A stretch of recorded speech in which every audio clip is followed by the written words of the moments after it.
Hello children, today we are going to learn EVS 2.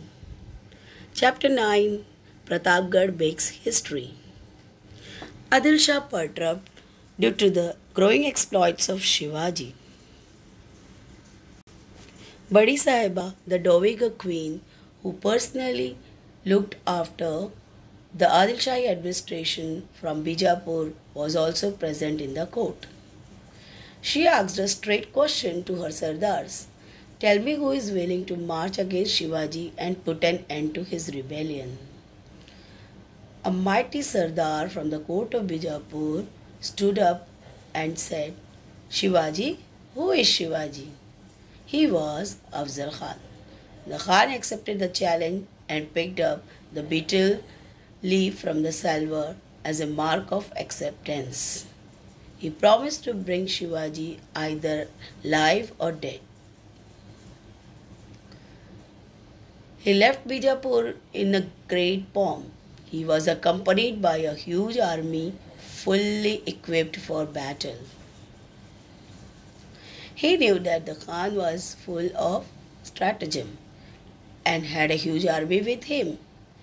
Now Shivaji felt that Swaraj is in danger. Afzal Khan initiated many moves in the hope to bring down Shivaji. He attacked the holy cities of Pandharpur and Tuljapur. He also harassed the people in the city of Pune and Vai.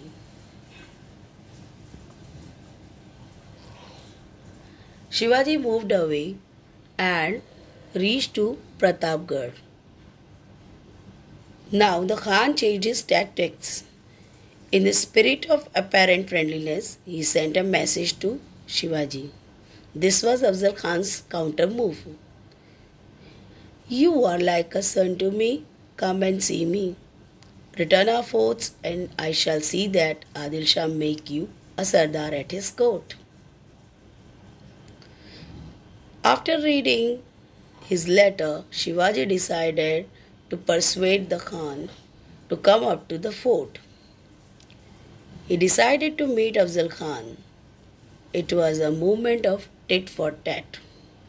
In reply to Khan's message, he said, Khan Sahib, I am guilty of having captured your forts. I must have your promise of pardon for this. Please come and meet me at the foothills of Pratapgarh. I am really afraid of coming down to the plains to meet you. Afzal Khan was glad that Shivaji is afraid of him.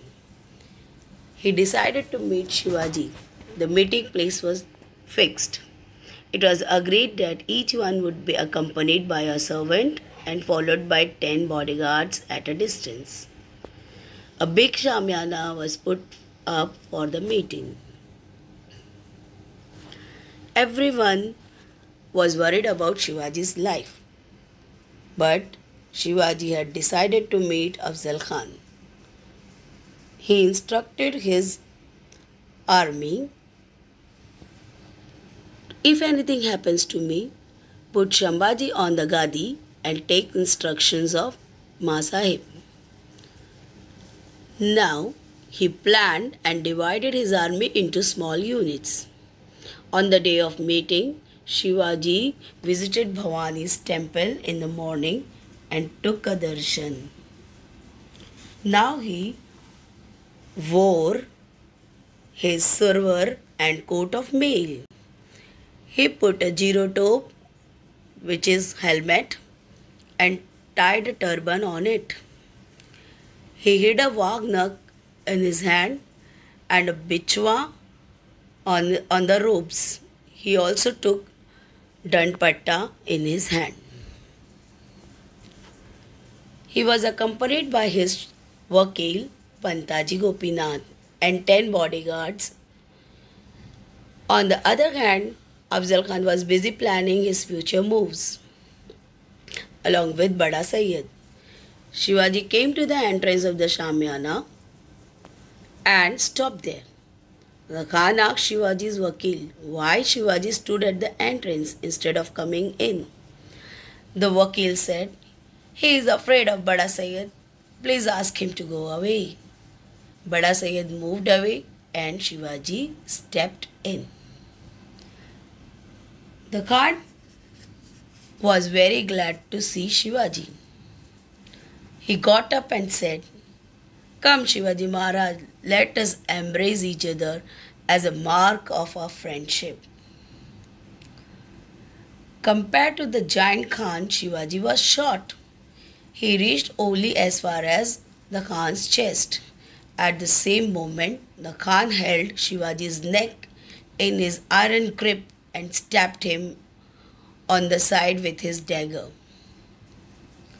Shivaji quickly thrust the Wagnak in the Khan's stomach. Drawing out the bichwa with his right hand, he drove it into the Khan's stomach and tore apart his guts. Khan's Vakil Krishnaji Bhaskar came forward and attacked Shivaji with his sword.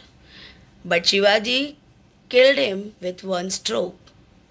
When the Bada Sayyid heard the shouts and noise, he rushed into the Samyana. As he was about to strike Shivaji, Jivaji Mahalla came between them and killed Bada Sayyid with one stroke. Because of Jiva, Shiva was saved, became a common saying afterwards. Now Shivaji moved towards the foothills of Pratapgarh and boomed the gun and gave the signal. Immediately, Shivaji's troop came out of their heights and attacked the Khan's army. They could not even run away to save their lives. Even Fazal Khan, the son of Afzal Khan, managed to escape from there. His account of disastrous campaign spread gloom over the whole of Bijapur. His fame spread everywhere. The song of his exploits were heard in the hills and valleys of Sahyadri. Thank you.